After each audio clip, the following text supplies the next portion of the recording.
porodicu u kojoj živi 12 naše dece. Porodica Filić, ovde u Kragujevcu, jedna domaćinska kuća, ljudi koji neguju prave vrednosti. Ovo je gnezdo orlova i odavde će poleteti orlovi.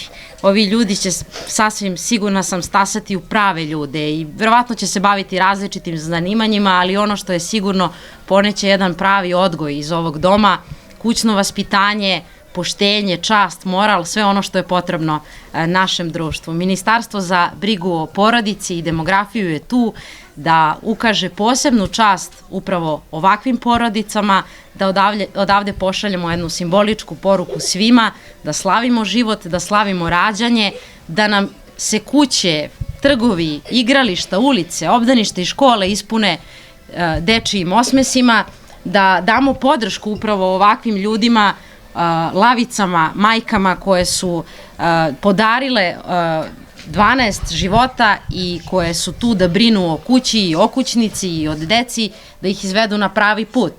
I ovo je prva moja poseta i Kragujevcu od imenovanja na mesto ministra za brigu o porodici i demografiju i eto, simbolički krećemo baš iz ovog doma koji je pun života.